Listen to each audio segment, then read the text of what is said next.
गणेशान माझे जयाजी जगद्द्वारा कनकवर्णा नररी चतुरा ऐक्य तव कारणे हरिहरा शक्य कर तुझीची असो पांडुरंगा प्रथम नामाला दुसरे जन संतांच्या त्यांच्या कृपा आशीर्वादाने कथेचा विस्तार बाबाजी सद्गुरूत असतो का बसलेले सर्व श्रोते मंडळी साधू संत यांना साष्टांगपणे पात्र करून कथेला सुरुवात कथेचं अनुसंधान जगाचा उद्धार करणारा आणि पिवळा धबक सोन्यासारखा ज्याचा वर्ण आहे आणि हरिहरा नाही भेद नाही नका करू वाद एक एकाचे हृदय गोडी साखरेचे ठाई असं दोघांचं एक असणार आणि तुम्हाला काय शक्य नाही करतो मान्यता करून करेल तो काय हे महाराज असं शक्य जगताच्या ठिकाणी तुम्हाला काहीच नाही असं असणाऱ्या भगवंता तुमचा जे जे कर असो तरी आता कृपा करुणी ग्रंथ सुचवी सुधार रत्नी शुभ योगी श्राव्य भाषणी स्वीकार करी महाराज आमच्यावर कृपा ग्रंथ असणारा सुंदर असणाऱ्या वाक्यामध्ये आम्हाला सुचवा म्हणजे असणारा या शुभ यागावर असणारा हे सुंदर गोड भाषण आमच्या मुखातून यावं आणि त्याचं बोललेले पुरी वेळी वापरून उत्तरे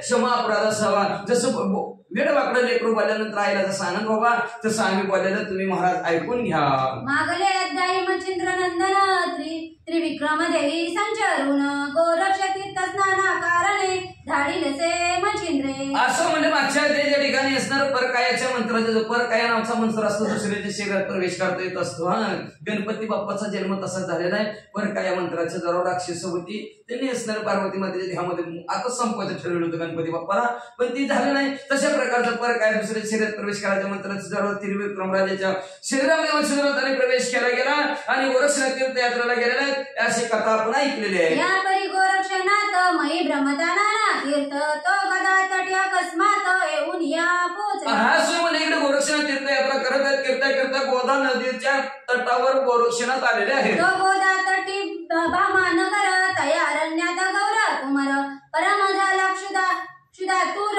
जठरान गोदा नदीच्या तीरावर भामा नावचं नगर आहे तिथं गोरक्षनाथ गेलं भुकेली व्याकुळ झाले लई भूक लागली ग्रामापाता अरण्यात उदक योजना न मिळे तेथ तया स्थानिक क्षुदा क्रांत अनल जैसा पेटला असणाऱ्या गावाकडे पाहिलं तर गाव जरा लांब होतं म्हणजे अरण्यातनं निघालेले होते त्या गावाकडे आणि नेमकं म्हणजे पाण्याचा थांब पत्ता सुद्धा कुठं लागला नाही म्हणजे अतिशय भूक लागली भूक न पोटात आगच पडली म्हणत्या मार्गी चालता दिशा लक्षित तो शेत देखील अकस्मात कृषी कर्म प्रांजळवंत पाहुणी सुमार मग मार्ग झालेला होता तेवढ्यात म्हणजे शेतकरी कुळ वाहनत होता म्हणजे मग त्या शेतकऱ्याला म्हणजे हाय बाबा बाबा बाबा म्हणजे चला आज म्हणजे काय पोळा आहे म्हणजे दिवाण बसला म्हणजे शेतकरी पोळे असतील त्याच्या घरी आणले असतील बांधले म्हणजे त्यांनी म्हणजे त्याच्याबरोबर त्याच्याकडे काहीतरी मागून आपलं पोट भरू म्हणून त्या शेतकऱ्याकडे निघाले कृषीवाला मानिका नामी वय 10 वर्ष धर्मी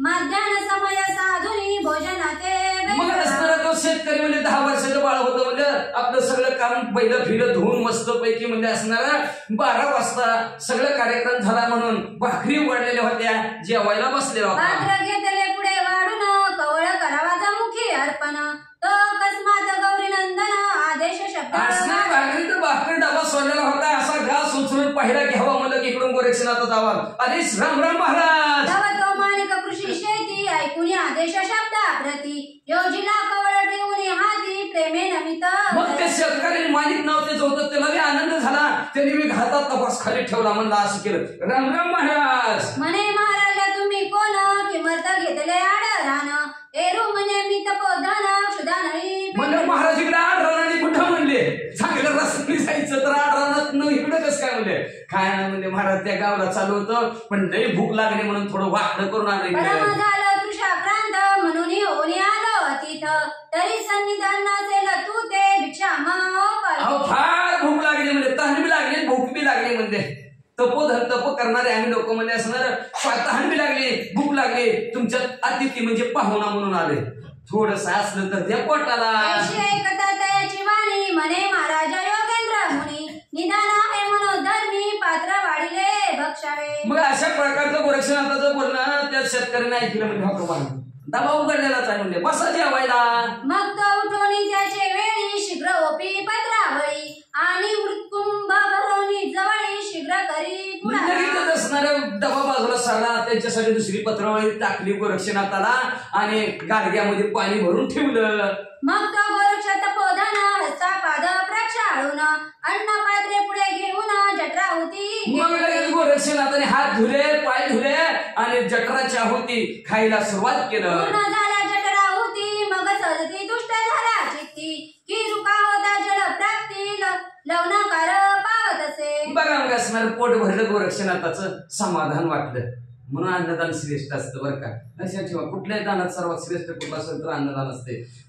मग अन्नदान असणार केलं, तृप्ती झाली, गोरक्षनाथाला बरं वाटलं. जसं म्हणजे असणारं झाड वाढेल असं त्याला पाणी टाकावं, पाणी कुठावं, त्याला जशी नव्हती फुटावी तसं शरीराची अवस्था गोरक्षनाथाची झाली की दारिद्र्य प्रति देता धन मग कान पावे तुष्ट मन की यथेच्छ मिळविता झाल्या कारण दोष शरीरी मिळवेना. मग असणार एखादा दरिद्री असावा, दरिद्रीनं पिढून गेलेला असावा, त्याला धनाचं तकडं कोणीतरी द्यावं. ते नको म्हणेल काय, म्हणला गरीबी आहे दिसतं बरं झालं म्हणला.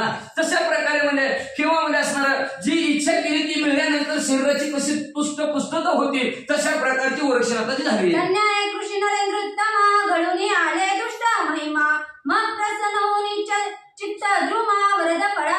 या न्यायाने असणाऱ्या ह्या शेतकऱ्यांनी ह्या गोरक्षनाथाचं चित्त अंतःकरण आनंदित केलं जीव घालून म्हणजे, आणि त्याच्यामुळे गोरक्षनाथाला आनंद झाला आणि आनंदाने गोरक्षनाथाचा आशीर्वाद देण्यासाठी. म्हणून अन्नदान केल्यानंतर खाणारा माणूस जरी त्यांनी नाही आशीर्वाद दिला आणि झालं वाकाड झालं तिकड झालं, पण जिथं बसून असणार जेवढा तिथली पृथ्वी अन्नदान करण्याला आशीर्वाद दिल्याशिवाय राहतच नाही. म्हणून अन्नदान करायचं. मग असणाऱ्या गोरक्षनाथाला आशीर्वाद देण्यासाठी तयार राहिलं म्हणजे तो माझं पोट भागले म्हणे कृषी काकवन कामी मिरवला हो देह धर्मी एरू ऐकुनी म्हणे स्वामी आता कासया पुसताव. मग काय असणार शेतकरी दादा काय चाललंय, बरं चाललंय का म्हणजे असणार म्हणजे ध्येय असणार एवढा बरा वाटत तुम्हाला देवाने ध्येय दिलाय पण शेतीत तरी बसला म्हणजे. शेतकरी म्हणला काम झालं ना, पोट भरलं ना म्हणला, बाकीचं कशाला ओळखीत आहो. तरी महाराज आटाआटी करावी प्रथम कार्यासाठी कार्य झाली अव्यर्थ चावटी अन्या यासी कासे. जोपर्यंत कार्य होत नाही आपलं तोवर प्रयत्न करावा म्हणले, आणि कार्य झाल्यावर म्हणजे उगाच कशाला बडबड करायची, कुणाला ह्याला बोलवान त्याला बोलवान, तुझं कसं काय चाललंय, मला जेवायचं होतं जेवलाव ना नीट निघा बरं. तरी आता कार्य झाले पुढे योजी शीघ्र पावले गोरक्ष म्हणे बोलशी बोल सत्य असती तुझे बा. तुमचं काम झालं, पोट भरलं, निघा की मला आपल्या आपल्या पावलांना जिकडे जायचं तिकडे जावं की म्हणजे कशाला बड्या बाता माझ्यापाशी मारायला लागला. गोरक्षनाथ म्हणजे वा वा वा खरं बोलतो बघ, काम झालं की माणसाने निघून जायला पाहिजे.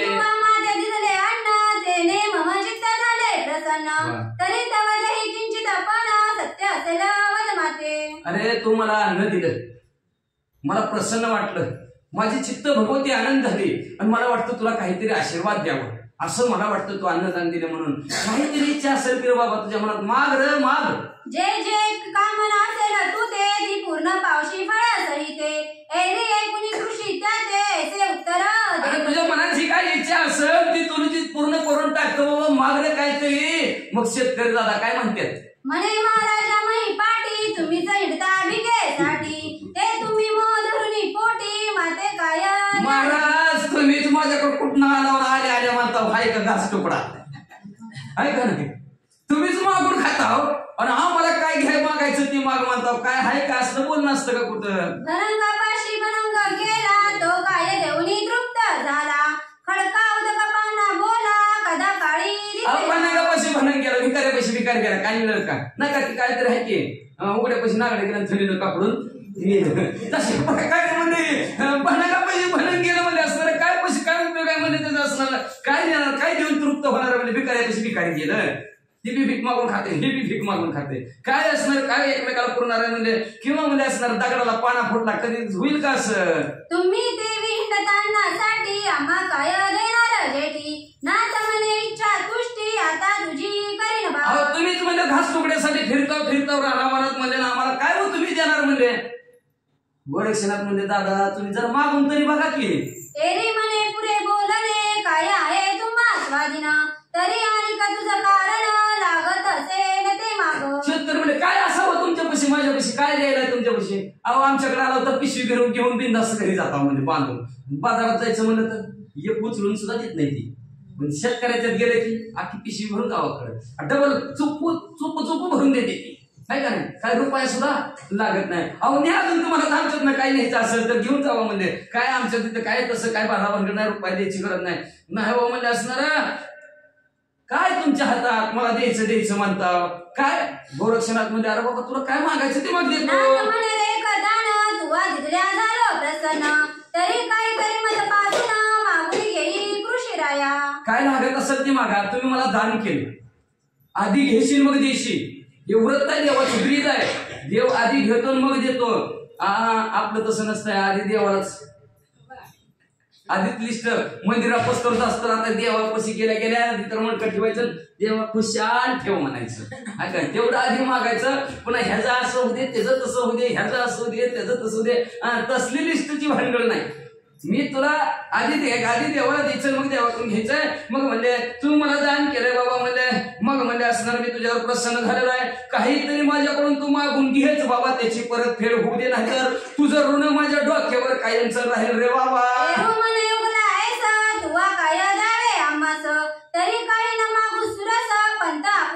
अरे काय रोगच मला म्हणायला लागला काहीतरी मागण काहीतरी मग काय तुझ्या पैसे द्यायला म्हणले.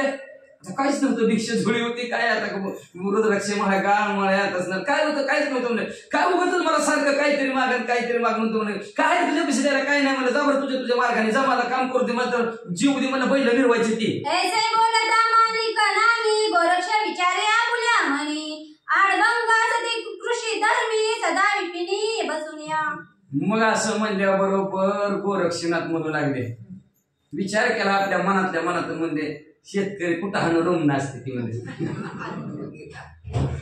आडमुठी असते ती म्हणले सारखं राहणार पण बाकीचं ज्ञानच नसते त्यांना. काय बघ आता सांगा कायम रानगटी आपण काय म्हणतो रानगटीच आहे त्याला तर बाजारात काही ज्ञान असते काही नसतं. ती रानात काही त्याला रानात ठेवलेलं असते म्हणून ती रानात माणसं आडमुठीच असते असं गोरक्षनाथ म्हणलं.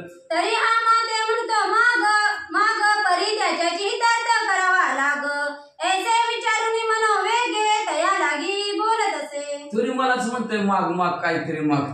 मग आपण त्याचंच हित करून द्यायचं. त्याचं कशात कल्याण होईल, मागण्यातलंच हित कसं कल्याण होईल याचा विचार केला.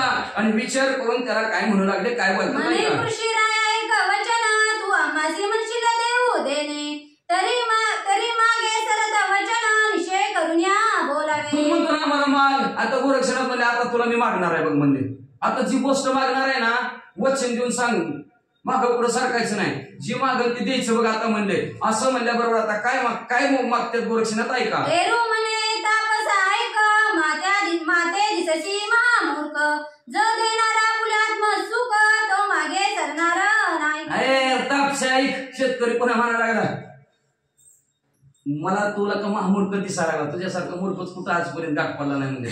जो आपला आत्मसुख देणार तो कधीच मागे सरकत नसतो. काय मागायचं ते माग रे तापशी असं शेतकरी म्हणला. अरे चंद्राचे शीतळ पाणी परितो वर्षेला दाग पाणी परितो ढळणार नाही प्राणी मागे पाऊल. अरे केदा कदाचित चंद्र आपली शीतळपणा सोडून देईल पण ही पट्ट्या तू जी मागणं मागितलं त्याच्यात मागे हटणारच नाही तुझ्यासाठी काय पण.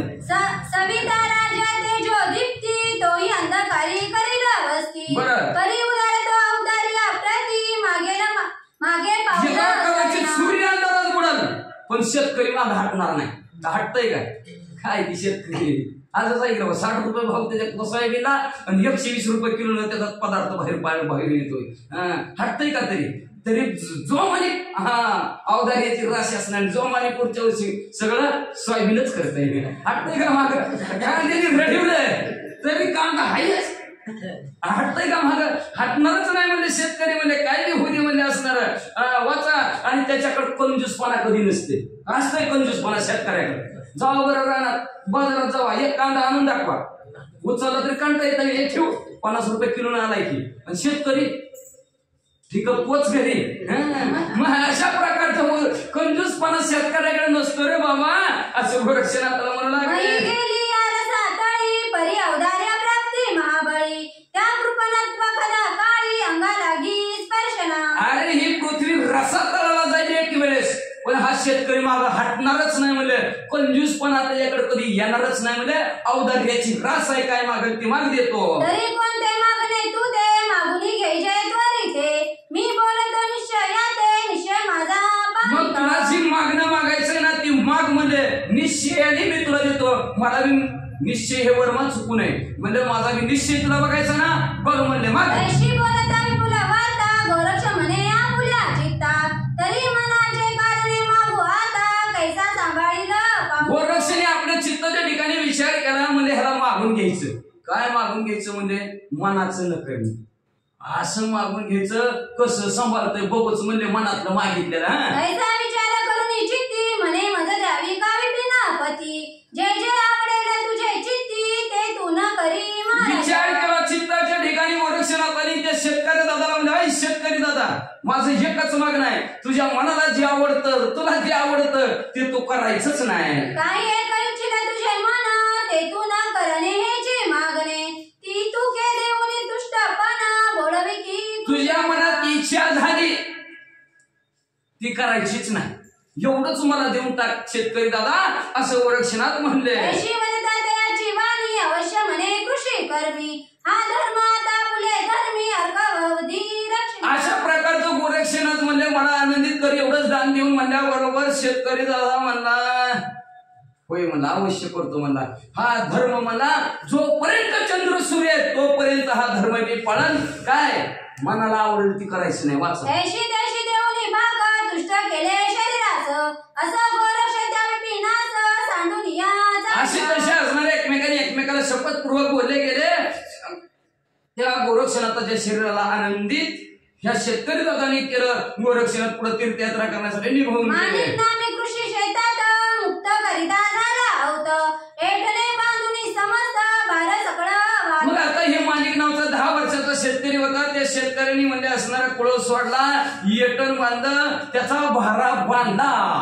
वृषभ मागे दिले लावून मौळी घेत एठणा उचलून मनात मने ग्रामासी जाऊन क्षुधा गल घालवावे. मग म्हणजे असणार ती कुळ ती असणार आपलं कासरा ती सोडला बैलाला गावाकडं पाठवलं. आता ती येटणाची ती मुळी बांधलेली कुळवाची उचलली आणि डोक्यावर घेतली आणि मनात काय मला माहितीये का आता ही आपल्यात आलं म्हणलं दुपारी जेवाया पोट काय भरलं नाही म्हणले अर्ध्यात झालं म्हणलं आपलं पोट आज म्हणला घरी गेल्या पोट भरून जेवायचं असा मनात विचार केला. इतुकी मनी योजना होता स्मरण झाले गोरक्षनाथा पुत्र कल्याण आणि चित्ता मनाचे कारणे उल्लगावे. इतकं मनात आणलं येटण डोक्यावरच घेतलं नाही. घरी गेल्या पोट भरून कच्चून ताव हाणायचं म्हणला इथं पोट काय भरलं नाही. लगेच लक्षात आलं गोरक्षनाथ बोललेलं मनाचं जे ठरवलंय ती करायचं नाही तर तुझं पोरा ह्याच्यात कल्याण होईल असं सांगून गेल्या. आता काय करायचं. मन इच्छित असे घरी जावया तरी आपण न जावे तया ठाया मग ते त्याची उभा राहून गाढ निद्रा करीत. मग म्हणले सांगितले कल्याण होईल म्हणून मग म्हणले आपण आता घरी जायचा विचार केला मनात आलता. आता घरी जायचं नाही हिथंच उभा राहायचं आणि उभारल्या झोपलं. मौळी एठणाचा भार घेऊन उभा माईवर नेत्र झाकून चिंता पर हरिनामी योजित असे. गप्पा म्हणले तुम्ही झोपलंच म्हणता झोपलं नाही म्हणते ती काय केलं माहितीये का डोक्यावर येत तसंच म्हणले डोळं झाकलं नुसतं का तर डोळ्याचं काम नाही म्हणून डोळं झाकलं म्हणले आणि मुखाने म्हणले श्रीराम जय राम जय जय राम. मनईची हालू अंग परिणा आले धडभाग स्थिर होऊन संचरले ओघ वचनार्थ संपाद. मग मनाला वाटलं असं धरलंय अवघडलंय असं हलवू मनाची नक्की हलवायचं तसंच म्हणजे असणाऱ्या खांबासारखं स्थिर एखादा पर्वत असावा तसं पर्वतासारखं उभा राहिलेला फक्त मुखात श्रीराम जय राम जय जय राम. तरुपर्ण जयती उडवणं त्याची करतसे भक्षण मनी येता साठवण तेही त्याग परमिचे. मग असणारा वाऱ्याने जेवढा पाला पाचूला येईल तेवढाच खायचा. मनाला वाटलं का नाही भूक लागली अजून यावा झालं ती खायचं राहिलं तेव्हा मग म्हणजे मग स्थिती वायू लहर अकस्मात येतसे मुखावर तितकेची प्राशन आहार पार पर अमला मनावत असे. मग सहज तिथं वाऱ्याची जेवढी झुळूक येईल तेवढी जेवढी तोंडात आतमध्ये जाईल तेवढ्यावरच असणारा तृप्त झालं सगळं मनाच्या विरुद्ध काम चाललं. त्याने कृश झाले शरीर सकळ आटून गेले रुधिर मासक मनाया तिळा भर स्वप्न माझी दिसेना. मग म्हणजे हे असणार अशा प्रकारची तपश्चर्या चालू झाली गेली सगळं मांस आटून गेलं रक्त आटलं गेलं हाड कातडी चिटकली एक झालं. त्वचा अस्थि झाल्या एक उभा राहिला कष्टदायक एकीकडे तपू बाळक बद्रिकाश्रमी त्वचा आणि हाडच राहिली आणि अशा प्रकारचं कष्ट आपल्या शरीराला इकडे हे माणिक नावचे शेतकरी देऊ लागलेले आहेत. इकडे असणाऱ्या तपांमध्ये श्रेष्ठ असणारा बाळ गोरक्षनाथ बद्रिकाश्रमाच्या ठिकाणी पोहोचले. बद्री केदारानं मुनी त्वरित पाहुणा चालिला चौरंगानाथ तवा गृहागृही शरीरावरती वाळवी वारुळ. बद्री केदाराचं नमानी केलं म्हणजे ती रात्री गुहेत ठेवलेला चौरंगाला बांधलेलं ती कृष्णागर नावचं पोरगं म्हणजे चौरंगीनाथ. त्याच्याकडे जाऊ म्हणले म्हणून गुहेच्या तिथे गेले. दरवाजा उघडला तर अंगावर वारूळ दिसलं. केदारानं मुनी त्वरित पाहुणे चालिला चौरंगीनाथ तव गृहागृही शरीरावरती वाळवी वारुळ विराजले. मग केदारेश्वराला महादेवीचं दर्शन घेतलं. गोरक्षनाथाला आपल्या चौरंगीनाथाला पाहायला निघालेले. पाहिलं गुहेच्या दरवाजात तर अंगावर वारूळ सजलेलं दिसलं. मुकी नामावळी आणि नेत्रचंद्रीय शेषावारे असे स्थिरतया स्थळी गोरक्षनाथ प्रकटला. मुखातनं फक्त भगवंताचं नामस्मरण येतं. डोळं असणारं पांढरं शुभ्र झालेलं आहे. 23 शिळेकडे लावलेलं आहे. म्हणजे सर्व असणारे हाड त्वचा एक झालेले अशा ठिकाणी गोरक्षनाथ पोहोचले. त्वरित द्वाराची शिळा काढून पाहे तयाचे शरीराकारणे तो वारुळ गेले वेष्टून सर्वांगी तयाच्या. गोरक्षनाथाने दरवाजाची शिळा काढली. आतमध्ये डोकावून बघितलं तर ह्या चौरंगीनाथाच्या अंगावर सगळं वारूळ रचलेलं दिसलं. शिळाचंद्रीनं हाले पाती राम शब्द वलगे युक्ती ते पाहुण्या गोरक्ष जती परमचित्ती. शिळावरची नजर हटली नव्हती. मुखातनं श्रीराम जय राम जय जय राम नामस्मरण गोरक्षनाथाने ऐकलं. चित्ताच्या ठिकाणी हळहळ व्यक्त करू लागला. काढून पाय तयाचे शरीरा कारण तो हस्तपाद लय करून तपोबळे आले ते.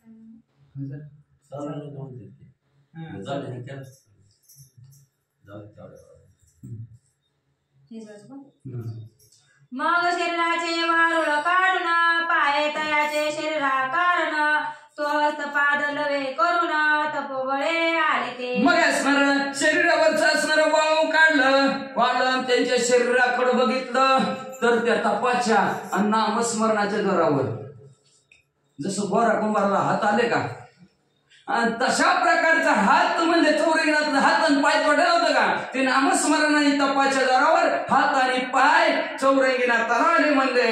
मग सावध करून तया ते म्हणे पाहे मी आलो गोरक्षनाथ शीघ्र करून तयाचा हस्त प्रायत्कारी आणले. लगेच असणारे हलवून सावध केलं. बाबा मी गोरक्षनाथ आलेलो आहे. लगेच असणारे सावध चौरंगीनाथ झाले. हाताला धरलं गुहेचे बाहेर आणलं. मग कृपे करिता अवलोकन शरीर शक्ती आली तारुण मग उंचुनी वंदी गोरक्ष चरण म्हणे सनात झालो सेवी. कृपेने गोरक्षनाथाने चौरंगीनाथाकडे बघितलं की शरीर लगेच दुष्ट पुष्ट झालं. चौरंगीनाथ उठले. गोरक्षनाथाच्या पाया पडले. म्हणले तुम्ही मला सनात केलं. या परी तयासी आली गुणी नाथ म्हणे बा कैसा झाला चरितार्थ येरे म्हणे मज माहित नाही चांगुडे. याच्यानंतर गोरक्षनाथ म्हणजे बरं कस काय वाटलं गुहेत कस काय चाललं होतं तुझं बरं चाललं होतं का. चौरंगीनाथ म्हणलं का मला काहीच माहित नाही व त्याच्या मुंडेला विचारा. मग विचारून चामुंडेसी वृत्तांत पुसे चरितार्थासी एरू म्हणे आम्ही फळाशी देतो तो महाराज. मग असणार चामुंडीला बोललेलं गोरक्षनाथाने विचारलं कस काय आमचं असणार आचरण चौरंगीनाथाचं काय करत होता काय नाही. तिच्या म्हणा म्हणजे नाथ महाराज आम्हाला काहीच माहित नाही. तुम्ही काय सांगितलं होतं फळं आणून ठेवा. आम्ही रोज यायचो फळं नेऊन ठेवायचो. परी चौरंगी न करून भक्षण बैसला होता शिळा लक्षुण मग फळेची पर्वता प्रमाण गोरक्षा ते दावी. पण चौरंगीनाथ म्हणजे आम्ही नेऊन ठेवलेली फळं खातच नव्हता म्हणजे का अहो त्याचं सारखं शिळेकडे लक्ष होते म्हणजे बघा की फळाचा ढिगारा सगळा त्याचा ढिगाऱ्यासारखा फळाचा ढिगारा दाखविला. फळनगा पाहुणे तुझो जटी तपोजटी विस्मय करी आपल्या पोटी म्हणे धन्याची तपोराटी ब्रह्मदेव. फळाचा ढिगारा पर्वतासारखा गोरक्षनाथांनी बघितला. गोरक्षनाथ म्हणजे धन्य धन्य चौरंगीनाथाची तपश्चर्या म्हणजे असणारी काय तपश्चर्या ब्रह्मादिक देवांना सुद्धा तर्क काढता येत नाही अशा प्रकारची तपश्चर्या केली म्हणतात. परमचित्ती कृपा वेष्टुना मोळे ठेवला वरद पाणी अनुग्रह चोजा पुन्हा दावणी ब्रह्मा सनातन केला असे. लगेच असणार कृपेने चित्ताच्या ठिकाणी कृपा उपजली गोरक्षनाथाच्या लगेच चित्त कृपेने त्यांच्याकडे पाहिलं गेलं, डोक्यावर हात ठेवला, कानात बीज मंत्र सांगितला, अनुग्रहही दिला. पुढे चौरंगीसी घेऊन बद्री कदराला रयाला आणून जागृत करून उमार रमण चौरंगी ते पुढे चौरंगीनाथाला बरोबर घेतलं. गोरक्षनाथाने महादेवजीच्या देवळात गेलं, महादेवजीला जाग केलं. सारखं झोपत्यात काय महादेवजी, काय अवघडच आहे. नंदीवर बसून यायचं, कसलं कोळ्याचं तर आनंदी तिकडून तिकडून डुललं तर होय, सारखं झोपत्यातच म्हणतात. नवी महादेवजीला जाग केलं आणि महादेवजी जागा झाल्या बरोबर चौरंगीनाथाची महादेवजीची गाठ पाडून भेट घालून दिली. मग ते राहून षण्मास सकळ करविला विद्याभ्यास, अस्त्र शस्त्र बहुवस प्रवीण झाला महाराजा. मग तिथं 6 महिने राहिले. 6 महिन्यात म्हणजे चौरंगीनाथाला बरं या गोरक्षनाथाने सगळं शस्त्रास्त्र विद्या शिकवल्या. मग सकळ देवा ते पाचारून तपोबळे केले सगळ. मग सकळ देवा ते दुष्ट करून वरद प्रज्ञा. मग सगळं सगळं 33 कोटी देवाला वरलं, सगळं 33 कोटी देवांचा आशीर्वाद चौरंगीनाथाला दिला गेला आणि सगळे देव असणारे संतुष्ट झाले मच्छे आणि आपापल्या ठिकाणी निघून गेले. सकळ देव वर देऊन पाहते झाले आपले स्थान, एरीकडे बद्री केदार नमन चौरिंग सह मग इकडे सगळे देवांनी आशीर्वाद दिला, देव आपापल्या घराकडे निघून गेलेले आहेत. चौरंगीनाथाला बरोबर गोरक्षनाथाने घेतलं आणि कुठं निघाले. त्वरे येऊन विदर्भ देशात चौरंगी ते कौंडिन्यपूर दावित, म्हणे बारे ते तव माता तात भेट गेली तयार. मग असणारे महादेवजीचं दर्शन घेतलं, निघाले त्यांच्या गावात आले. कृष्णागर त्या चौरंगीनाथाच्या कौंडिन्यपुरात आलं. आल्यावर म्हणजे जा पप्पाला मम्मीला या भेटून.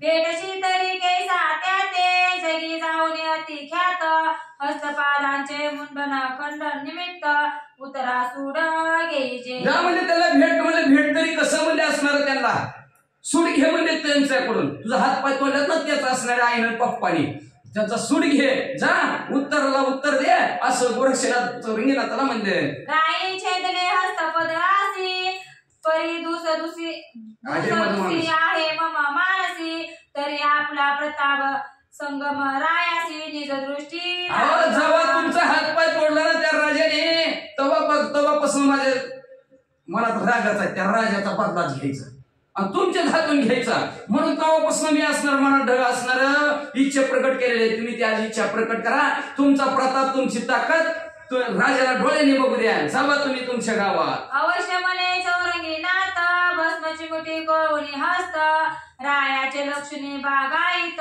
वाता स्त्री. अवश्य म्हणलं चौरंगीनाथ भस्मची मुठी काढली. भस्मची मुठीवर असणार वाताकर्षण नावचं असणार भस्मची मुठी घेतली आणि राजाचं असणार बाग बघितली. बाग लय भली मोठी राजाची बाग होती आणि त्या बागेत वाताकर्षण नावचा मंत्र टाकला. तवा तेथीचे वनकर 601 सहस्र वात चक्रे उडणे अंबर दाविता झाला तयार. वातास्त्र सोडलं म्हणजे वाऱ्याचा मंत्र. वाताकर्षण म्हणजे वारा बंद करायचं. वातास्त्र म्हणजे सोसाट्याचा वारा, वाहुतोळी सारखं वारं. काव आपल्या भाषेतून कावदान सुटलं. एवढं कावदान सुटलं की 100 राखण 600 राखणदार होती बागला. कसली बाग असेल बघा, 600 राखणदार. 600च्या 600 हवेतच उडले. पाला पाचोळा उडाला का तसे उडले. पुन्हा वात वस्त्र घेत काढून तव ते उतरती मै कारण, किती पडले मूर्छना वेष्टून किती एक ग्रामी. मग लगेच काय केलं, वर उडली का वाऱ्याचा मंत्र काढून घेतला की वरनं दन दिशी चिंड आदळावी तशी सगळी दन आदळायला लागली. कुणाचा हात मोडला, कुणाचा पाय मोडला, मग घाबरली सगळी. कोण गावाकडे आपला जीव मुठीत धरला. पळा रे पळा. म्हणजे काय झालं सांगते झाले उपरिती करणी, कोणी केली न दिसे नयनी आश्चर्य बहु. वागत कोणतरी आलंय म्हणजे काय करते कळलंच नाही म्हणजे. हो का कसे अंग झाले जीवाचा. मग वृत्याने पाचारून पुसली त्या ते वर्तमान, कोणी केले आला कोण शोधा लागी. कोण बोलायला दिसत मी नाही बघ कोणी केलंय ती. फसव केलं काय केलं का उडीवलं आणि दमिशी सोडून दिलं. दिशी झोपीत नारळावर आदळला म्हणजे काहीच कळा ना म्हणजे. मग एका दुताला राजाने बोलवलं म्हणजे जा बरं बघून ये, कोण आले बघून ये लवकर. तोयरीकडे चौरंगी सहित पानवटी बैसला गोरक्षनाथ हेर पावणे त्वरित रायापाशी लगेच एक असणारा दूध पळतच आला तर तळ्याच्या कड्याला गोरक्षनाथ सहित मच्छिंद्रनाथ बसलेलं बघितलं राजांना जाऊन सांगितलं. म्हणती महाराजा पानवट्यासी बैसले आहेत दोन तापसी तीव्र तेजी कानफटाश्वेशी विद्यावर नवा दिसता. लगेच गेला म्हणा राजन आपल्या तळ्याच्या भोवती दोन तापसी आहेत म्हणजे कान फाडलेले म्हणजे सूर्यासारखे तेजस्वी आहेत.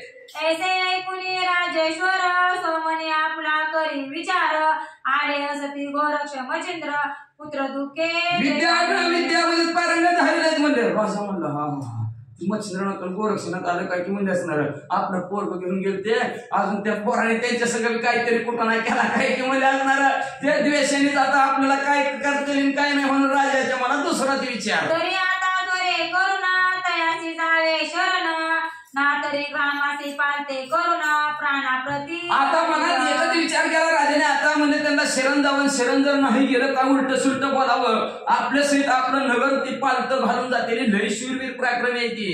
ऐसा विचार करून मानसी राव सामुराये समारंभेची गजवाजी शिबिका सरतासी कटकास असा विचार मनात केला शरण जायचं म्हणून लगेच त्याने असणार राजा आपल्या सर्व परिवारासहित राजा शिबिकामध्ये बसून पालखीत बसून समोर ह्या दोघांच्या आला. ग्रामाबाहेर कटक येता गोरक्ष म्हणे चौरंगी नाता आपुला प्रताप आता निज दृष्टी दाविता. मग तिकडून असणाऱ्या राजाचं सैन्य बरोबर गावातून बाहेर निघलं मग गोरक्षनाथाने बघितलं आणि चौरंगीनाथाला म्हणले चौरंगीनाथा तुमचा प्रताप दाखवा.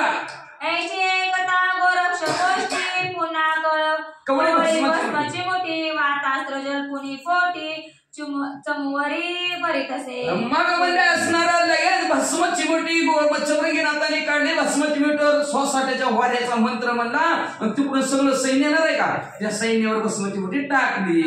श्री सीताराम चंद्राय शिवराभ्याय श्री नवनाथ भगते वाताद्रा तीक्ष्ण चमो सराया रथगवाची शिविका सनवा वातात्रे पाडी. मग जेव्हा वाऱ्याचा सोसाट्याचा वारा सुटला राजा सहित अख्खं सैन्य हवेतच तेने करून चमू समज पंजाब महाराजा चरणागता तारावे ते सगळं वर्ण काढायला लागली म्हणजे महाराज आम्ही तुम्हाला शरण आलो शरणागताला वाचवा. कळतरी ती दिनवाने शब्द ऐकून न्याय चौरंगीचे म्हणे गे उतरणे चमूसाय ब्रीद आहे दोम दांडने शरण त्याचे निवारण जन्ममरण शरण आलो म्हणतात म्हणल्यावर गोरक्षनाथ म्हणले शरण आले म्हणते तिथे का कृती लागली ती उतरवा खाली. मग तो कुशल प्रज्ञावंत प्रवतात राजा करिता मग सगळा टोळी गेला वात चमू मिरवले नगमावळे मग मला असणारा अतिशय हुशार असणाऱ्या चौरंगीनाथाने भस्माची उडी काढली त्याच्यावर पर्वताचा मंत्र म्हणले आणि लगेच भस्माची उडी टाकली वाऱ्याला आडवा पर्वत उभा राहिला. वारा शांत झाला सगळे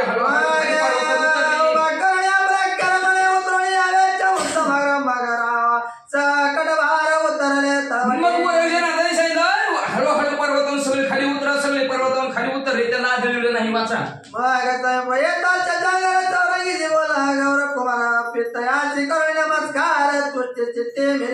समोर लगेच शशांक राजा आला गोरक्षनाथ म्हणजे जा पप्पाच्या पाया पड चौरंगीनाथ गेले पप्पाच्या पाया पडले.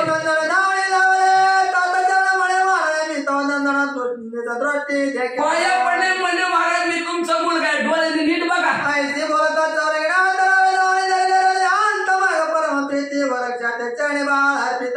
मग लगेच आपलं पोरगा आनंद झाला लगेच शशांक राजाने त्याला घट्ट लिंगन दिलं आणि शशांक राजा गोरक्षनाथाच्या पाया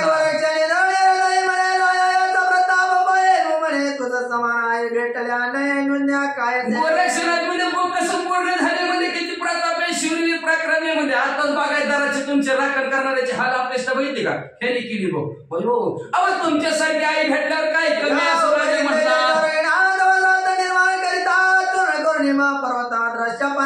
लगेच भस्माची उडी काढली त्याच्या बघा स्वतः मंत्र म्हणलं गेलं पर्वतावर टाकलं पर्वत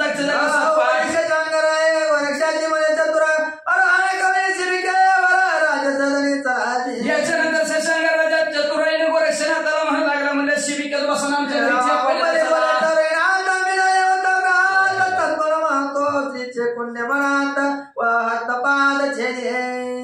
चौरंगीनाथ म्हणलं नको बाबा तुमच्या घरी चहा प्यायला म्हणजे पोळ्या चहा झाला का नाही पोळ्या खायच्या नका म्हणजे तुमच्या घरी पोळ्या खायला म्हणजे पोळ्याच्या निमित्ताने नेताना हात पाय तोडतो म्हणजे पाहिजे म्हणजे ती आहे अजून तशी जिवंत म्हणजे अजून गोड बोलून न्यायचा गोड पोळ्या खायला नाही द्यायचा म्हणजे हात पाय तोडतो तुमच्या घरी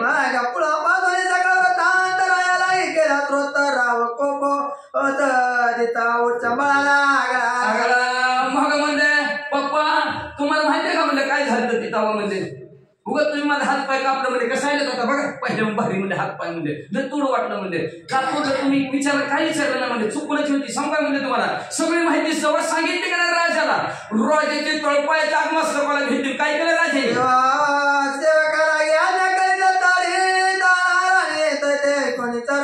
काय परिवर्तन राजाला लागायच्या भारतात दूत असायचं जावा रे भुजबंदी करते म्हणजे घरात मागितलं बाहेर आणा तेवढ्यात चौरकीनाथ काय म्हणते आपले वचन हेच शिक्षा महाराज पप्पा तुम्ही बोलला तेवढ्यातच आईला शिक्षा झाली म्हणजे नाका मारून म्हणजे असणार अहो तुमच्या कीर्तीचा झेंडा फडकल म्हणजे स्वर्गमूर्ती पातळ बोला तुम्ही शिक्षा झाली आईला शिक्षा करावी प्रीता मगाशी विकास झाले बळचोणी तत्वता राजसदना पातळे मग गोरक्षणात म्हणजे नका नका असं माणसात नसती शिक्षा करायची घरातल्या घरात तुम्ही एकमेकांना मारलं तरी चालतं बंद भांडण असतंय म्हणजे कशाला हिचीच भांडणं म्हणजे नाही ते पोटानं म्हणजे तुम्ही म्हणला थोडी शिक्षा झाली घरात आवडीनं प्रीतीनं मार म्हणजे असणार घरात काय मारायचं तेवढं तिला मारा म्हणजे घरात मग कशाला म्हणजे मग लगेच पालखीत बसविला आणि घराकडे मंदिरात पादत रण घेऊन हातात टाळण करून राजा गेला घरात गेला की मग त्याने लगेच पायतान चप्पलच काढली सपासप मध्ये चप्पल हल्ला जा म्हणजे तुम्ही फळ पुढे मताक भरत केले राजाची अरे 12 वर्ष तुला सांभाळलं म्हणजे 12 वर्षात असं तू कोळ कारस्थान केलंस का म्हणजे त्याची फळं बघ मध्ये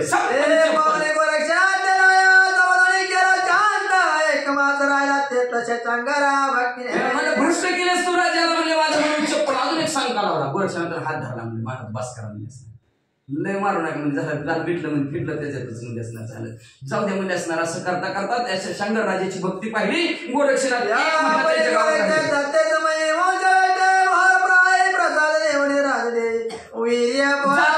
गोरक्षनाथ राजाला प्रसाद दिला की जेणेकरून राजाला अजून दुसरी मुलं होती म्हणे कामिनी करे दुसरे बघी त्याचे सांगून आता दुसरी बायको करा तिच्याबरोबर संसार करा तुम्हाला मुलं बळ होतील असं गोरक्षनाथाने आशीर्वाद दिला भस्मती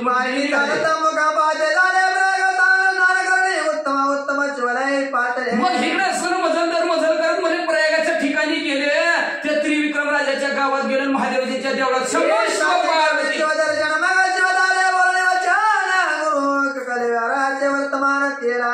महादेवजीच्या देवळात गेले महादेवजी समोर हात सोडले आणि शंभो शिव पार्वती मध्ये शिव हर हर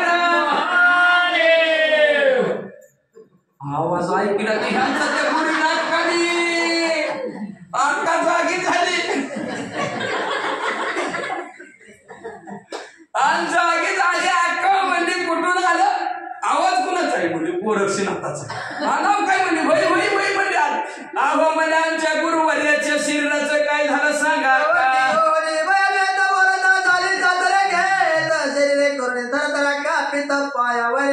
पाय झालं म्हणलं की तुमच्या हात जोडते तुमच्या पाय पडते मला काही करू नका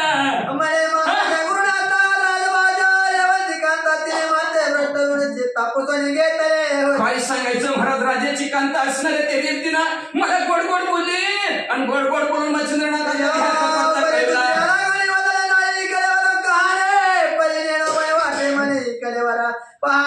दुसऱ्या सुद्धा सांगितलं नाही बघा पण मनात संशय येते म्हणजे नक्की काहीतरी ह्याचं झालं असं व्यक्तीने केलं असं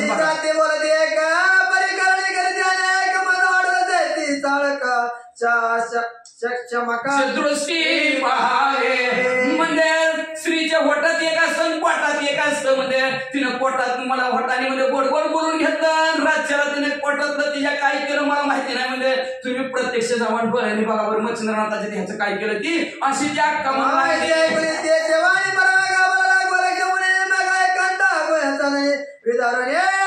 असं अक्काचं बोलणं ऐकलं की गोरक्षनाथ घाबरले, एकटेच गेले आणि दरवाजा उघडला गुहेचा.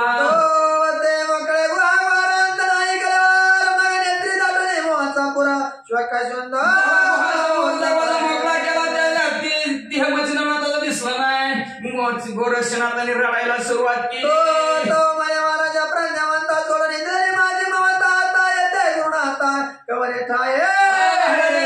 मला सोडून गेला मला आता तुम्ही कुठं दिसा मला तुम्हाला कुठं पाहू.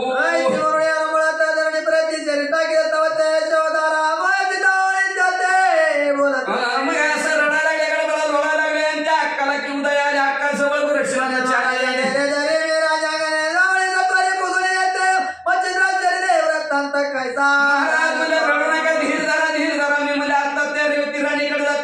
विचारते ह्याचं तू काय केलं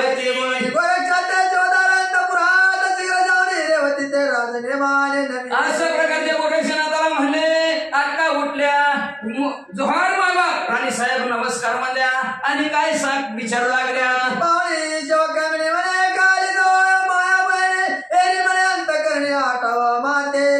जेव्हा अक्काला बघितलं राणी म्हणू लागल्या, ओ गुरुविन अक्का इकडं कसं काही नाही केलं नाही व तुमची आठवण आली.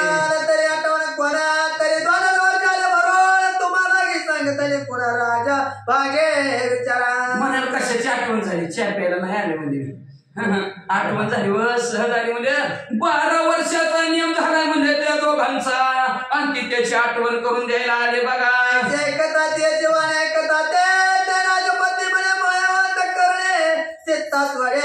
ऐकलं अक्काचं बोलणं राणी साहेब म्हणजे तुम्ही काळजीच करू नका चिंताच करू नका. का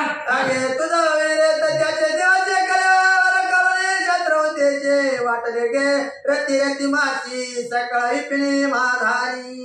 अगं अक्का तू त्या दिवशी सांगितलं ना मला कुणाला सांगू नको म्हणून. ऐका कुणाला सांगू नको म्हणलं तर सांगितलं शिरात नसते. तर बरंच ना नकोच म्हणलं होतं कुणाला सांगू नको आहे का नाही. हळू म्हणते ती आधी पण कुणाला सुद्धा सांगू नको बरं का मी तुला पण सांगायला लागले असं बरंच म्हणले.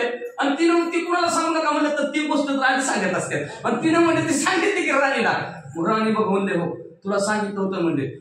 का तू जे दिवशी सांगितलं का त्याच रात्री म्हणले घाला घातला मच्छिंद्रनाथाच्या ध्यावर वाळू सारखं बारीक बारीक तुकडं जंगलात टाकून दिलेत म्हणजे रानात.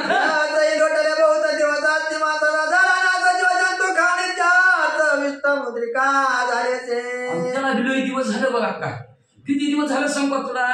अगं ते हाडाचा मासाचा माती झाली असेल मासे. एखाद्या पशु पक्ष्याने जर खाल्ला असलं ना तर त्याची विष्ठा झाली असेल ना काय सुद्धा शिल्लक राहिलं नसेल. बघ अंतरीचे वशी स्वभाव वगैरे निघे आवडीता परी आवडी ना बरं का विचाराय गेली बिगर होत उदाचं बुत बोलायला लागलं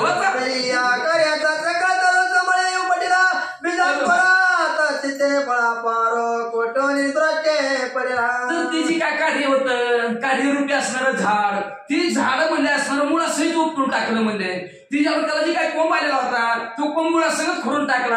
आता कुठनं असणार मोठं झाड होईल होतच नसतं वाचा.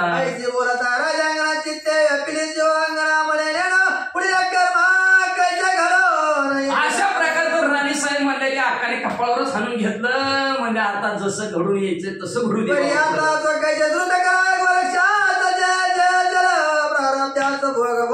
आता इथनं उठायचं गोरक्षनाथाला सगळे हकीकत सांगायचे. आपल्या प्रारब्धात आपल्या नशिबात जी निहले ती भोग भोगायचे. म्हणजे आता विचार करून चित्ते पुन्हा आले शिवालयाप्रती जयवदली रेवती युक्ती प्रांजळ तैसे सांगितले. असा मनाच्या ठिकाणी विचार केला प्रारब्धात आपल्या नशिबात ती भोग आपण भोगायचे बरं का. भोगतो न घडे संचिता वाचून भोग घडतच नाही संचिता वाचून पाप पुण्य असल्यामुळे भोग भोगावं लागतात. असा विचार की लगेच महादेवची देवळात आली आणि गोरक्षनाथाला ती राणी म्हणलेलं सगळं सांगू लागली. ऐकले नाते परम पेटाला क्रोधाना ते म्हणे शिक्षा करावी राजा वाजन देते दुःखा नव्हे बोलोनिया. असं सांगितलं ऐकलं गोरक्षनाथाने. गोरक्षनाथाला राग आला आणि रागाच्या भरात मला आता त्या रेवती राणीला मारतोच वाचा की. ऐसा विचार घटित म्हणे परी परिपूर्ण करीत विवेक बंधना रेवती माता माझ्या काळा मच्छिंद्रनाथे लागतचे. असा गेला असा मारतो म्हणला, शिकूनच काढतो म्हणला. कशाला मच्छिंद्रनाथ घ्यायचा असं केलं असं म्हणून चालणार. तेवढ्यात विवेक सारासार विचार केला, चांगल्याचा आणि वाईटाचा विचार केला. म्हणलं ही निवती राणी आता मच्छिंद्रनाथाची कोण झाली, स्त्री पत्नीच झाली की म्हणजे आता थोडक्यात धर्मनाथाला जन्म दिला म्हणल्याबरोबर मग ती आपली कोण झाली, आई. मग आईला मारित असते ती बाई. जरी आवडण्या करुणा तुझे झाले भक्षण तरी आता स्वधार्थ म्हणून मच्छिंद्र शरीरे ठेवावे. मच्छिंद्रनाथाच्या नात्याने आपली ती आई लागते म्हणजे आईला शिक्षा करून काही उपयोग नाही म्हणजे असणारे. मग आता काय करायचं म्हणजे त्या आज्ञा होती, आज्ञेच्या बाहेरकडे वागणं होते, आपलं वागणं व्यवस्थित नाही. आता एखाद्या जीव जंतूने कुणीतरी मच्छिंद्रनाथाचा देह खाल्लेला असेल म्हणजे मग प्रत्येक जीव जंतूमध्ये शिरून असणाऱ्या मच्छिंद्रनाथाच्या देहाचा शोध घ्यायचा हे ठरवलं. न घ्या व्यक्तीची शिक्षा करणे ते नाद न पावे विजय पूर्ण कोणीतरी ठाया लागून मच्छिंद्र द्याचा. तिला मारून का उपयोग आहे. हिनं जरी मच्छिंद्रनाथाच्या देहाचं तुकडं जरी केलं असलं तर मच्छिंद्रनाथाचा देह चिरंजीव आहे, नाश पावतच नाही. कोणी खाल्ला असला तरी तसाच बाहेर नाही पडत. जिरकली नाही म्हणजे त्या मच्छिंद्रनाथाचा ध्येय. मग म्हणजे कुठं ना कुठं नक्की मच्छिंद्रनाथाचा ध्येय आहे. मग हिला मारून का उपयोग आहे, हिला शिक्षा करून का उपयोग आहे. म्हणजे हिला शिक्षाच करायची नाही, मारायचंच नाही. नंतर उगाच आपलं कामाचा वेळ बी घालवायचा आणि वर नापट होती मेलेल्या सापावर धपाट्या आणि बायांपशीच असणारा लय मोठाळपणा बायांपशीच लय गाजवायला लागला. जाऊ बरं त्याला माणसापशी गाजवाय असं लोक म्हणते म्हणजे नकोच का. आपल्या मच्छिंद्रनाथाच्या देहाचा नाश नाही म्हणजे कुठं ना कुठं देह असेल, आपण देहाचा शोध करू असा विचार करायला निघाले. बोलावणी चौरंगीते म्हणे वारते जगाते मी जाते चांडोने त्रिभुवनाते कलेवारा शोधात जातो की. आता परत आता अजून दुसरी कुटाणा चालू झाला. चौरंगीनाथाला गोरक्षनाथाने जवळ बोलवले. त्याला म्हणले चौरंगीनाथ बघ आता मी परत काय या मंत्राच्या द्वारावर प्रत्येकाच्या शरीरामध्ये शिरणार आहे. कुणी कुणी मच्छिंद्रनाथाचा ध्येय खाल्ला असेल तिथनं असणारा बाजूला काढणार आहे मच्छिंद्रनाथाचा ध्येय. तर माझं ध्येय आता मी हे देवळात ठेवणार आहे. ज्या गुहेत मच्छिंद्रनाथाचा ध्येय होता का त्याच गुहेत माझा ध्येय ठेवणार आहे. चौरंगीनाथा मी मच्छिंद्रनाथाचा शोध घेऊन येतोय, माझ्या ध्येयाचं नीट संरक्षण करवं. बरी रेवती राजकांता परत तरी आहे मच्छिंद्र गाता तैसेचे वैविठले माझी आर्ता म्हणून सावा. ही राजाची पत्नी ती रेवती आहे म्हणजे आणि त्या रेवतीने म्हणजे मच्छिंद्रनाथाच्या ध्येयाचं तुकडं केलं. आणि तिला जर अजून कळलं की गोरक्षनाथ देह इथं ठेवून मच्छिंद्रनाथाचा देहूड काय केलं येईल, जसं मच्छिंद्रनाथाच्या देहाचं तुकडं केलं तसं माझ्या देहाचं तुकडं करेल. सावध राहा.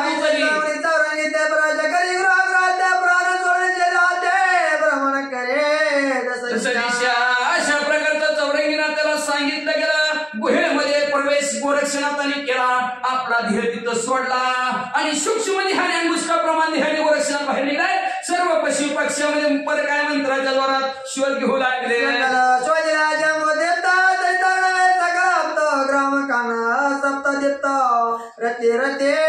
शोधले सगळं असणार काय जम्बूदीप आहे. ते जम्बूदीप मध्ये आपलं असणार जम्बू या दीपा माझी एक नगर त्याचे नाव पंढरपूर. आपला ही भाग आहे त्याला जम्बूदीप म्हणतात. आणि ह्या जम्बूदीप मध्ये महाराष्ट्र पाहिला असणाऱ्या सर्व असणाऱ्या नद्या पाहिल्या, सगळ्या गाव बघितल्या, सगळ्या वाड्या बघितल्या, सप्तद्वीप बघितल्या, सगळीकडे शोधलं. जीवजंतो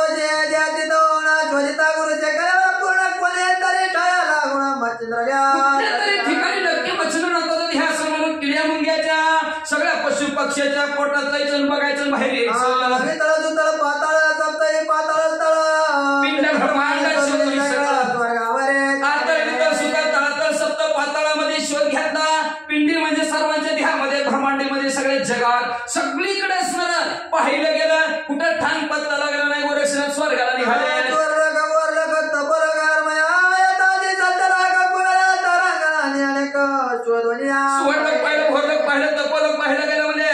सत्यलोक कुवेर तारांगण अनेक शोध शोधत निघाले. स्वर्गाचा पटाला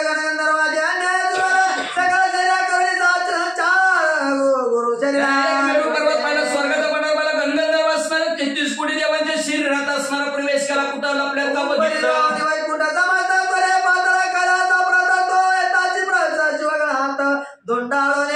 वैकुंठात गेले तर असणार दिसले नाहीत. मग कैलासाला गेलं की जिथं होतं तिथं पोचलं. आता पोचल्या बरोबर शिवगणी चामुंडा समुदायात अस्तित्वाच्या माझ्या या परिवीरभद्र सर्वगणात गर्जनिया सांगत असे. त्या कैलासाच्या दरवाजात गोरक्षणात उभा राहिलेले आहेत. तेवढ्या वीरभद्र आतमध्ये मोठ्याने गर्जना करून आपल्या गणांना काय सांगत होते. मच्छिंद्र शवाते करा रक्षण धन पहिले रूपे सगळ्यांनी ऐका रे. किती 72 कोटी गण आहेत. किती मोठ्याने गर्जना करावं लागली सगळ्याला ऐकायला. इकडे द्या लक्ष, सगळ्यांनी लक्ष द्या. 12 वर्षाचा नियम पूर्ण झालेला आहे. कुणी डोळा झाकला असेल तर उघडा. 12 वर्षाचा नियम झालेला आहे आणि 12 वर्षाचा नियम झाला. गोरक्षनाथ येतील मच्छिंद्रनाथाचे शिष्य आणि कुठल्या ना कुठल्या रूपात येतील. म्हणून तुम्ही सगळेजण मच्छिंद्रनाथाच्या देहाचं रक्षण करावं.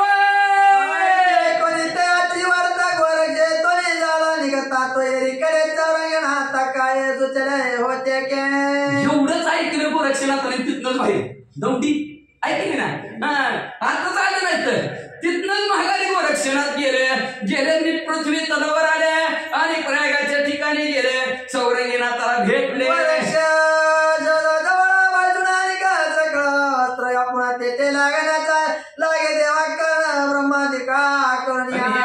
मग इकडे असणार निघा. गोरक्षनाथ चौरंगीनाथाच्या जवळ आलेले आहेत आणि चौरंगीनाथाला सगळं सांगितलं असं आपल्याला जायचं तिकडे जायचे म्हणले. लगेच गोरक्षनाथाने भस्माची मुठी जवळ बसवलं. भस्माची मुठी काढली. त्याच्यावर असणारा देवादिकाला असणार ब्रह्मादिकाला सुद्धा आपल्यापर्यंत पोहोचलेला नाही अशा प्रकारचे मंत्र टाकले.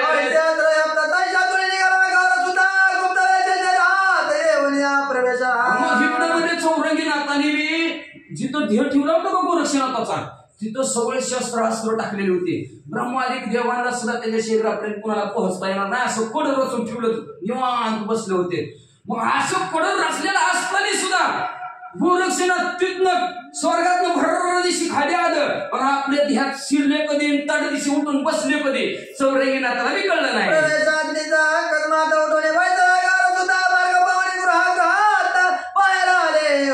कधी उठून बसले कळलंच नाही चौरंगीनाथाला. चौरंगीनाथ बाहेर लक्ष होतं काही कुठं तरी म्हणून म्हणले. उठून बसले. चौरंगीला म्हणजे अरे काय झालं उठला मला तुम्ही. हो उठला. लगे हाताला चौरंगीनाथाचा धरला आणि दोघांच्या दोघं बाहेर आले.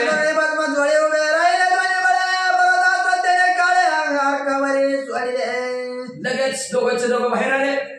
काखेत भस्म डोळे घातलेले आहे. भस्म हातावर घेतला गेला गोरक्षनाथांनी आणि पर्वताचा मंत्र म्हणजे सूर्याच्या बाजूला पर्वताचा असर बहारा पर्वत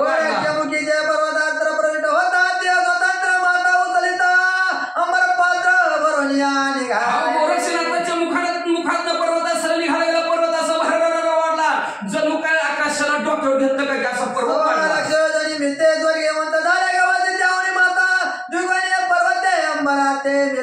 सव्वा लाख योजना असणार स्वर्ग उंचीत असणार त्याच्याहून पर्वत असणार सूर्य उंच आहे तिथपर्यंत पर्वत भरारा वाढला. मित्र मार्गीच्या आकाश स्तंभ झाला एक त्याने करून मार्ग बंद करायचं रस्ता कुठं काढवायचा सूर्यदेवाचा. तिथपर्यंत असणारा पर्वत वाढला. सूर्यदेवाचा रस्ता पुढे जायचा बंद झाला. वाटण मिळे पावणे गाडी वाच मोठा झाला. पुढे जाईन आपला मार्ग कुणीतरी अडवलाय. सूर्यदेवाने बघितलं.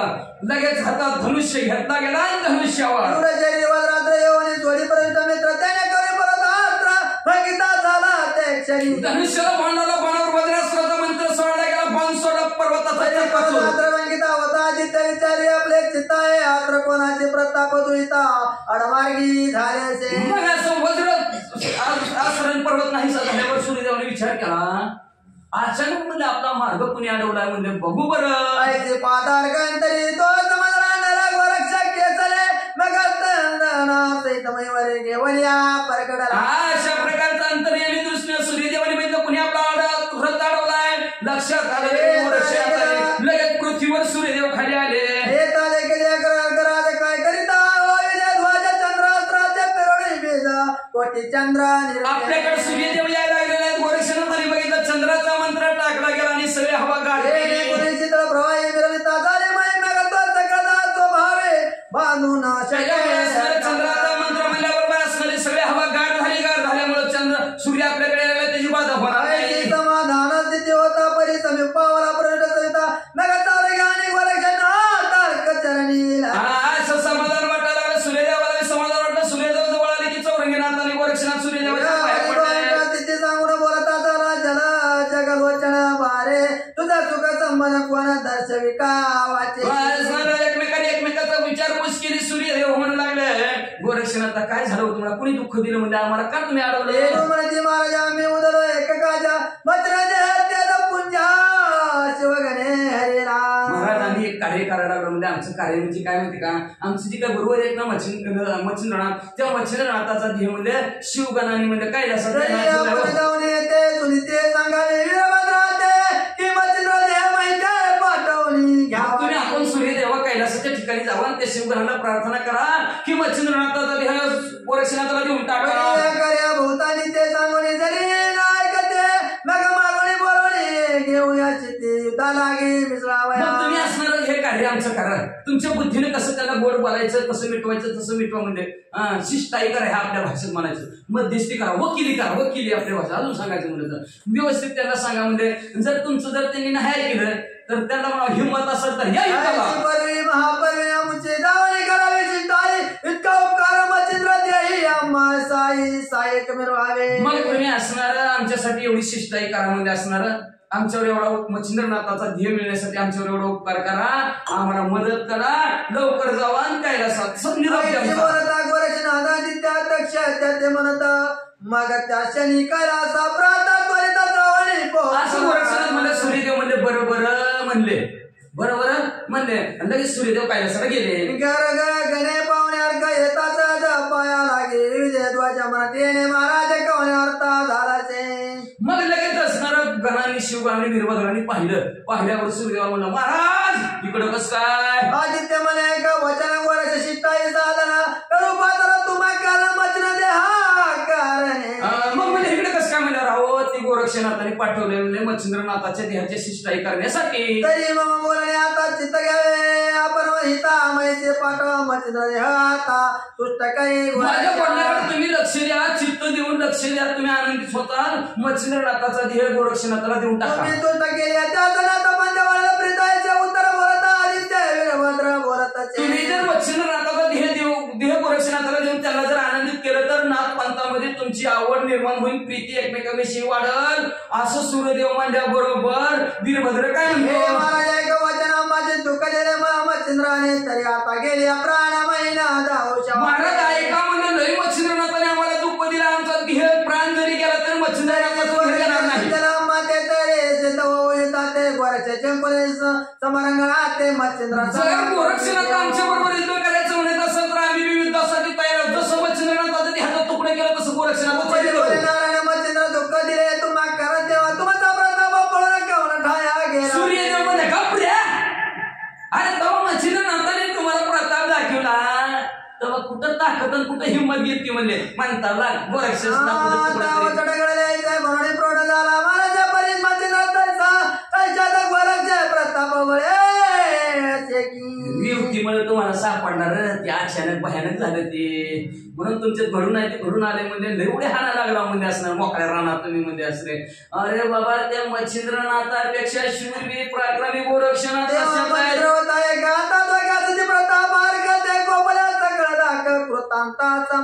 तेव्हा एकटे मच्छिंद्रनाथ होते. आता काळ कृतांतासारखी जोडगुळे चौरंगीनाथ गोरक्षनाथ काळासारखे एक म्हणजे दोघंचे दोघं.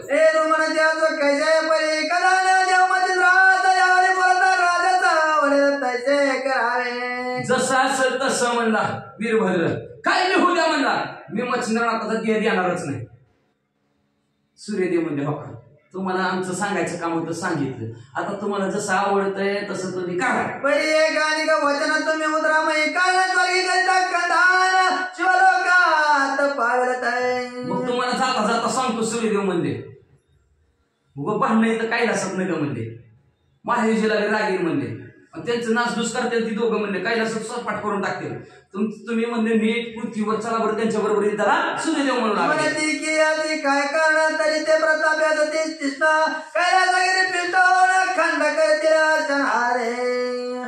तुम्ही म्हणसाल असं का म्हणायला लागला कैलासात का भांडण नगर घराच्या बाहेर भांडण करा घरात नगर काय भांडण कुठे नाही का सगळं अहो म्हणल्या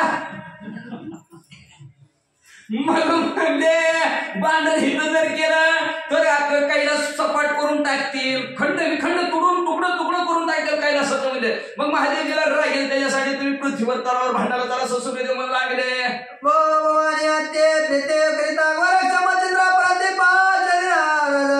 चामुंडा ते कैलासात पाठवले. अहो ती आहे ना महादेवजी पार्वती माता त्यांच्या अंतःकरणात मच्छिंद्रनाथाविषयी प्रेम आहे. प्रेमापोटी मच्छिंद्रनाथाच्या तुकडं तुकडं झालेलं शेंकिनी डंकिनी त्या चामुंडेला पाठवून बघा मच्छिंद्रनाथाचं देहाचं गटुडं कैलासात आणलं का नाही. एवढी आवड आहे त्यांच्याविषयी आणि त्यांच्या संग भांडणं म्हणल्यावर तुम्हाला हाकलून देईल तुमचा बाप. आता जीवाने कळता माने तसे करावे चित्ता शिकवत आणि ते बोलतात सर्व प्रेमाने. मग आता महादेवजीला न कळता तुमच्या मनाला जसं वाटतंय तसं तुम्ही करा. आमचं सांगण्याचं काम होतं तुम्हाला सांगितलं आता तुमचे तुम्ही बघा. तुम्ही दुःख काही रणाचे मी येता सगळ्या कानाला 72 कोटी कानाला म्हणला जावा पुढे तुम्ही. तुम्हाला लय मारायला लागले लय हाणायला लागले का नाही मला फोन करा म्हणला. मग मागून मी येतो म्हणला तुमचा फोन आलेला वाटत बघत बसतो सगळ्या हातातून घेतो म्हणला फोन. अशा प्रकारचा वीरभद्र म्हणला कानाला पाठीवर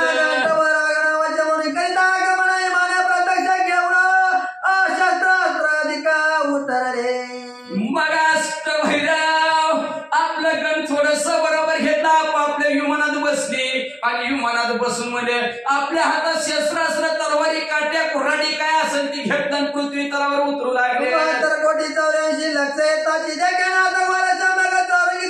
प्रत्यक्ष सावध होई मामा वाजता. मग चौरंगीनाथ असणारे गोरक्षनाथ किती म्हणजे असणार 72 कोटी 84 लाख एवढं सैन्य आल्यानं गोरक्षनाथाने बघितलं. म्हणून म्हणले गोरक्षनाथ म्हणजे चौरंगीनाथाला गप्पा बाबा डुबले हात म्हणले अरे किती जरी यायला लागले ते म्हणजे 9:30 वाजले फक्त 15 मिनिटं कळ काढ म्हणजे तू पुढचं बघ रंगण.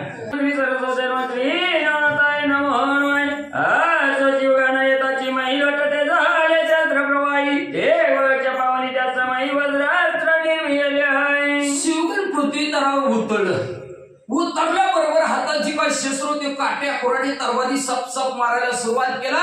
गोरक्षनाथाने पाहिलं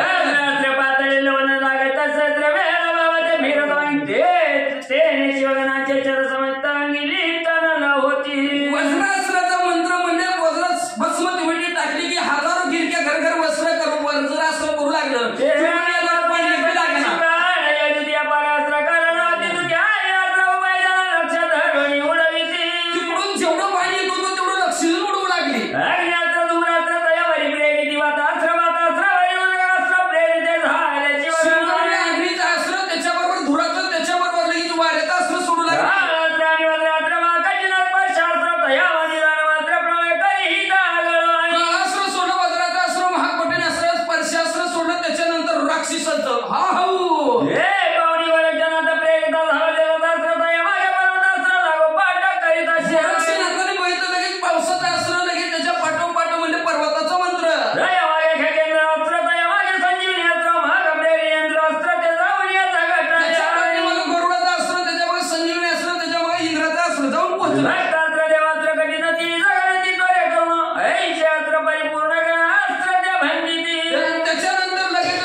सगळ्या जणांच्या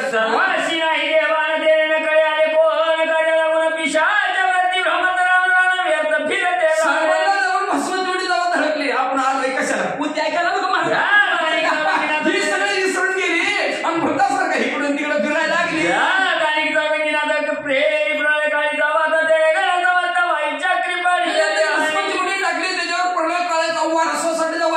मंत्र म्हणलं सगळी वाऱ्यात गारगार फिरायला लागली. हो वीरभद्र मागुनीच्या मंडळाचा इथं युद्धाला गेला तरी बरीचशी वगैरे पाहुणे व्यवस्थित परमाचित क्षोभला एक जण सावध होता त्यांनी वीरभद्राला फोन केला लय अपघात झाला झाली वीरभद्र लगेचच आपलं शिवगण बरोबर घेतलं आणि वीरभद्र पोटीच्या मुंडेला घेऊन आलाच.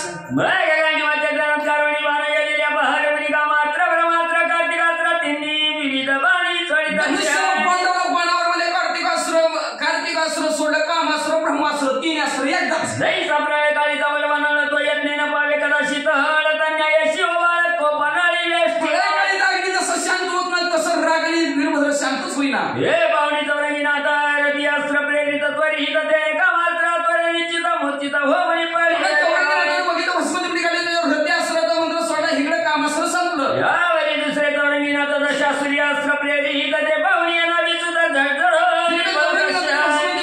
त्याच्यावर म्हणजे असणारा जसा सूर्यास्त्राचा मंत्र म्हणजे भस्मती पुढे सोडली इकडे ब्रह्मास्त्र निघून गेलं. चित्ती म्हणे नोहे बरळे वेद हरती हिला तर सर्व शंका सूर्यप्रताप नवा पुन्हा उदय झाला ब्रह्मदेव म्हणू लागले आता जर आपण जर इथं थांबलं तर असून शंका सुरू आपल्या हातात तुम्ही चोरून येईल काय करायचं.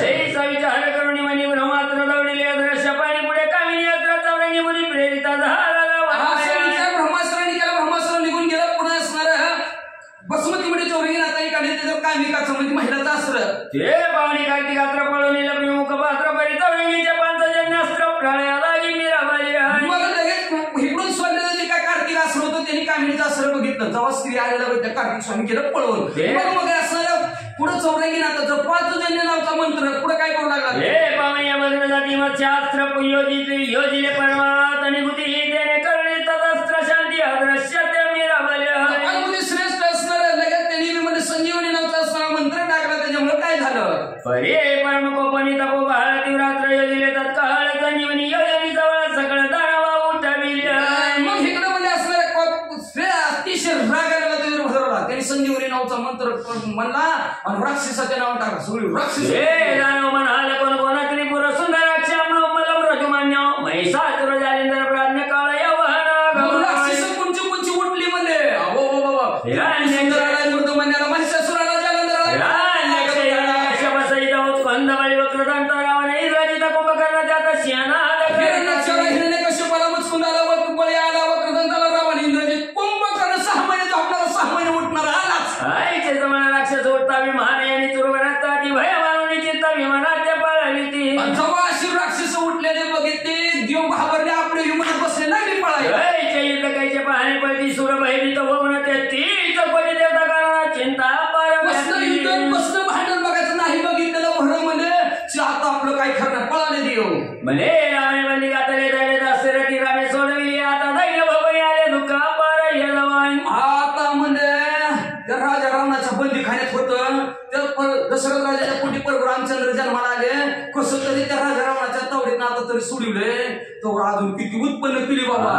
जेवणी वैभीत कंपेरा दिले त्याचं म्हणतात सर्व जाऊन वैकुंठात निवेदित श्रीरंग अशा प्रकारचे सगळी घाबरली गेली आणि गेली पहिल्या मध्ये भगवंता चला काय त्याच्यावर चक्रपाणी याची ऐकून सुरवाणी म्हणे भो गालावर दोन्ही अवतार दीक्षे करणे भगवंताने असं ऐकलं की पुन्हा म्हणला का अमरीश राजा आला काय म्हणजे मला 10 वेळा घालवात घालाय म्हणलं आता अजून मला लय जन्म घ्यावा लागतं बाबा.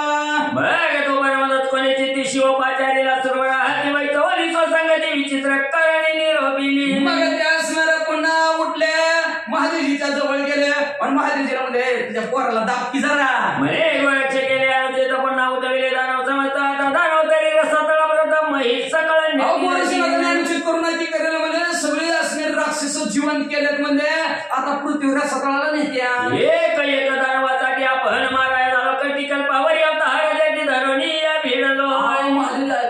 राक्षसाला संपवण्यासाठी किती आपल्याला कष्ट करावं लागलं म्हणजे किती अवतार हरी अनंत अवतार घ्यावं लागले. अरे आता काय करावे नेमकी हे लगायला सगळं दानवा मूर्ख तो वीरभद्रराव व्यर्थ द्वेषी वीरवलो कसं करावं कसं तुम्ही सांगा बरं असणार कैलास राजा म्हणजे तुम्ही सांगा कसं मिटवायचं म्हणजे हे एकाला संपवण्यासाठी किती 14 वर्षाचा वनवास रावणाला संपवण्यासाठी किती जीवाला श्वास नाही म्हणले आणि तसंच आता हिथं करावं लागेल म्हणजे काय ते तुमचं वीरभद्र पोरग मूर्ख काय का म्हणजे त्याला कळत नाही का काय वैकुंठाची येते झाली बरं पाशी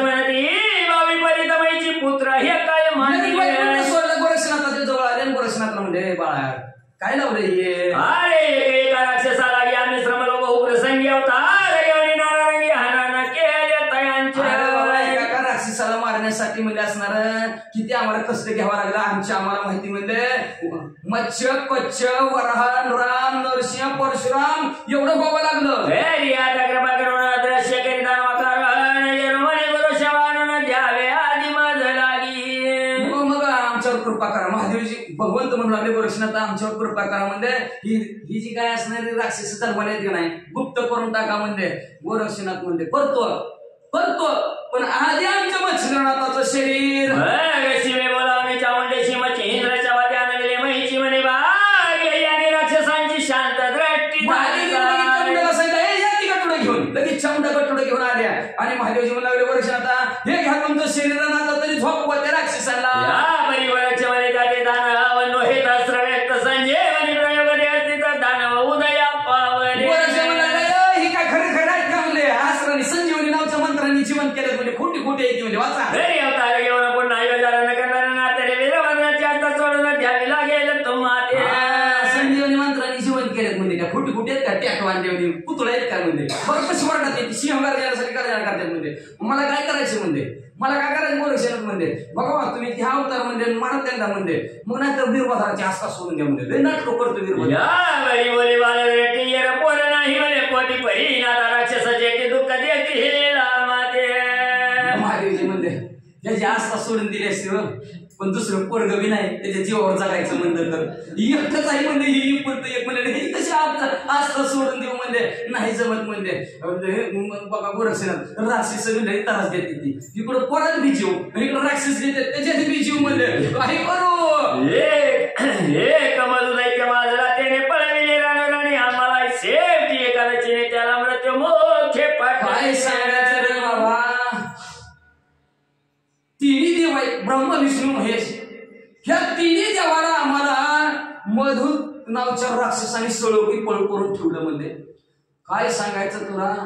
आणि आमच्या तिघाच्या श्वासात ना एकादशी नावच्या महिलेची निर्मिती झाली आणि तिनं तेव्हा त्या मधुदैत्याला मारलं म्हणजे नाहीतर आम्हाला लपायला जागा नव्हती एका गुहेत लपलाव.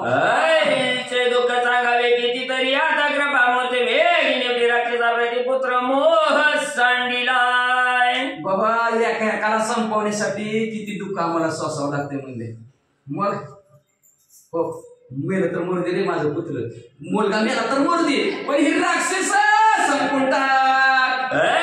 शिव विष्णू बोलत येरीकडे राक्षस समजत मेरा भद्र पावनी झुंजत धनुष्यवान कवळून अशा प्रकारचं महादेवजी आणि भगवंत गोरक्षनाथाला बोलत आहेत तर इकडं राक्षस वीरभद्र भांडण दोघं करते प्रतापी भद्र जाती एकटा झुंजत सर्वांप्रती नावाच्या प्रती निवारित शूरवीर प्रतापी असणारा वीरभद्र एकटा होता पण अख्ख्या राक्षसापर्यंत भिडत होता.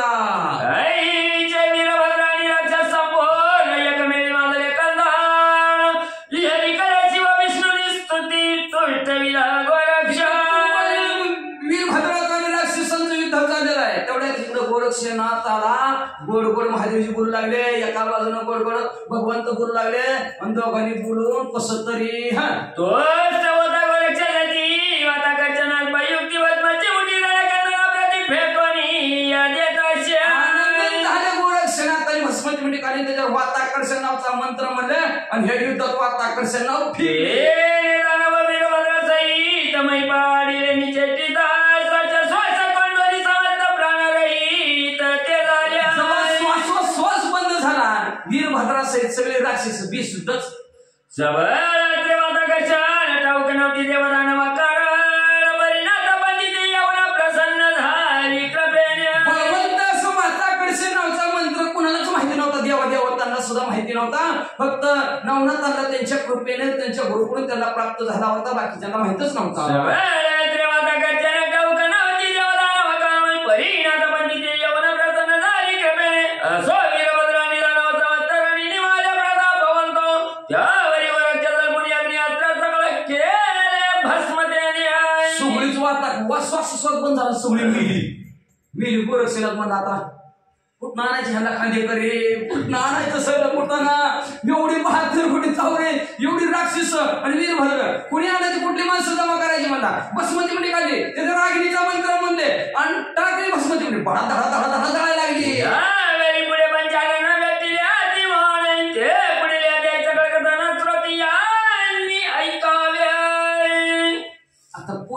महादेव धडा दळून गेलं.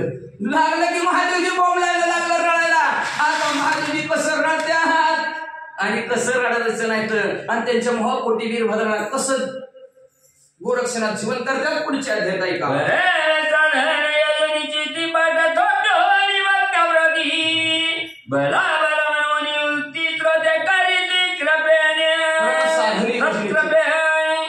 मग असणारा पुढील अध्यायाच्या ठिकाणी आहे का, आणि स्रोत असणाऱ्या ग्रंथकर्ते म्हणू लागलेले आहेत की साधन योजनेची ती साधन आहे आपल्या प्रकार. काही साधना देवापर्यंत पोहोचायचं हे आपलं असणारं श्रवण भक्तीचं साधन आहे. तुमचं आमचं कीर्तन भक्ती आहे, तुमचं श्रवण भक्ती आहे. ह्या श्रवण रूपी भक्तीने असणारं तुम्ही असणारं साधन चित्ताच्या ठिकाणी योजलेलं आहे, आणि असणारं ती सगळ्यांना भलं भलं तुम्ही युक्तीनं असणार मानत आहोत. तुमचं श्रवण भक्ती श्रेष्ठ आहे, आमची असणारी कीर्तन भक्ती श्रेष्ठ आहे म्हणजे असणारे, आणि ह्या सर्व श्रोतेच्या कृपेने होत आहे बरं का. वक्तातून हे श्रोतेवीन वक्त्याला किंमतच नाही. नाहीतर किती बी पट्टीतला वक्ता असताना श्रोते मंडळी वाचा